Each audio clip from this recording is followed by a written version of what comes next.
welcome back. 56 past the hour of 7. And as I promised you, we've got MisRed on the line. For those who just tuned in, MisRed is a Zimbabwean radio personality, social influencer, philanthropist, digital entrepreneur.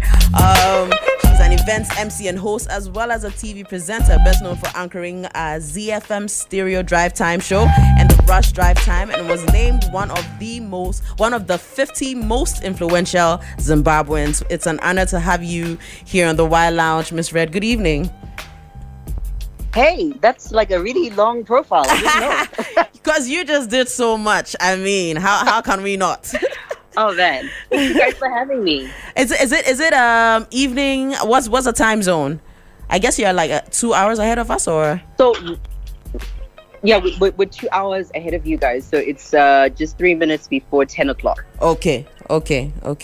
All right, it's great to have you here. I mean, we've all in Ghana, at least, we started to hear about what's happening with the hashtag Zimbabwean Lives Matter. And for people who know little about what's been happening, is there anything you can you tell us, a little background of events, and context for everything that's happening currently? I think that's the most important thing, because a lot of people don't actually understand the context of what's being spoken about by Zimbabweans. Yes. So I'm just going to backtrack slightly to what hashtag Zimbabwe Lives Matter is all about. Yeah. So basically, the protest is birthed from allegations of abduction and torture of Zimbabwean citizens, of government opponents, and they've been saying that there's somewhat of a compromised judiciary. A justice system is just messed up, according to them. There's rampant corruption. There's an ailing economy, dilapidated public health system, and it's literally on the verge of collapsing. There's also high unemployment, things like severe food shortages, and just generally an unhappy youth populace who feel robbed of their dreams, of their future.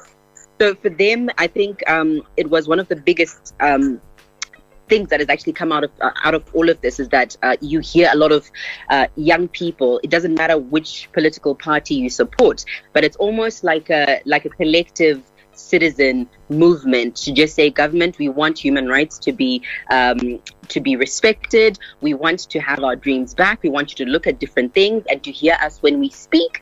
And right now, we're not speaking as the ruling party, which is ZANU-PF, or the main opposition, which is MDC, but we are just speaking as Zimbabwean citizens. And what's been the response? I mean, we're reading headlines that the president says things like he's going to flash out opponents, and it doesn't seem like he's being receptive to what's being demanded. I mean, it's a very difficult one, and I always say to people that it's so difficult to understand the Zimbabwean situation unless if you are in Zimbabwe, because there's a very big disconnect between what happens on social media versus what's happening on the ground. So if you're to read the social media, you'd probably think that we are like in the middle of a war zone. Yeah. And it's like Baghdad or one of these countries with like crazy war happening. But it's actually not like that. Okay. What happens in Zimbabwe is that social media is a lot of young people, a lot of people in diaspora who have been disgruntled over the years because they've had to come out of the country for different reasons, mainly being the fact that the economy has been so terrible for them. They've had to move to other countries.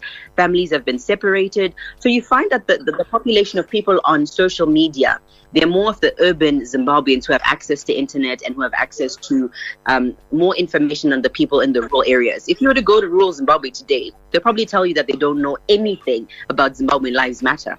So there's a very big disconnect between what's actually on the ground and what's on social media. However, I feel that there's also a very big conversation around human rights that hasn't been looked into, and this is the reason why you find people doing this very thing. And now when the president comes out, I think he also looks at the complete population, and unfortunately the majority of the people are not online. Even if you look at the numbers of Zimbabweans on Twitter, for example, on Instagram, it's very little as compared to the entire population. So he may be speaking to that other demographic which is not online and doesn't know what's happening, but they may be feeling the hardships of the economy, but they don't necessarily have a voice. And this is why social media has become so important, because in as much as on the ground everything may seem peaceful, but a lot of people are disgruntled, and they will tell you that they're unhappy with a lot of things, mainly being the fact that our economy is just dead, and there's a lot of things that need to be spoken about that aren't being spoken about. Wow, honestly, you've given me very, very rich perspective on what's happening, especially even in the discussion of the disconnect on social media. Thank you so much, MisRed.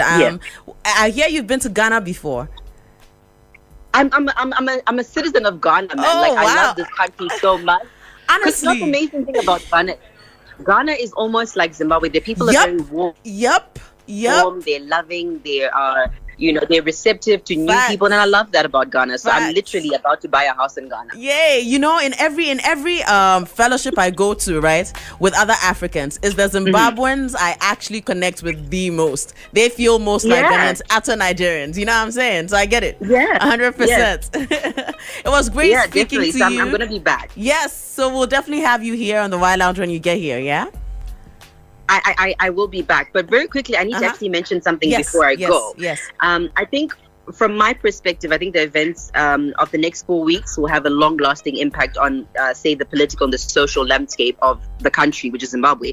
And I think there's a big conversation that needs to happen from the country's leadership, because they have to ensure that they create an environment that is free and supportive to the population, obviously the social, business and judicial, which is what people are talking about. And there's a lot of different arguments around that, but business people want an environment that's conducive for business. Government wants a populace that is governable, peaceful and supportive. And the great challenge is actually finding the balance for all these demands and satisfying these different needs without the whole system collapsing. So this is what we're praying for our beautiful country, Zimbabwe. We hope you get it. And I mean, how can Ghanaians doing the listening also be a part of building this? We also have our own problems, but I mean, how do we, stretch Pan-African hands together, I think it's important that we understand the context, like what you did. I think it's a beautiful thing that you reach out and say, we want to understand and see how best we can help.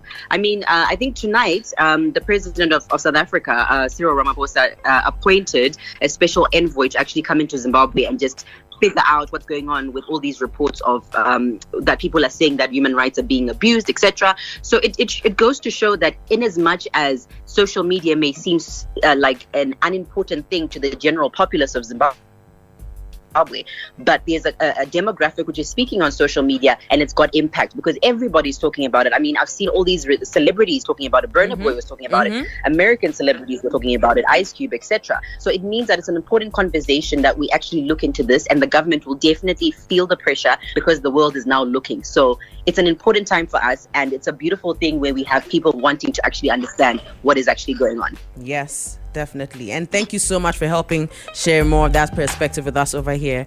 Have a great evening. Thank you for your time. Likewise. See you soon. See you soon. Bye. Bye. All right. So that was a rich conversation. There's some perspective for you on what's happening. Zimbabwean Lives Matter. We've hit 4 minutes past the second hour of the show. There's more great music. Do watch out for our Culture Junkie report later on in this hour. Don't go nowhere.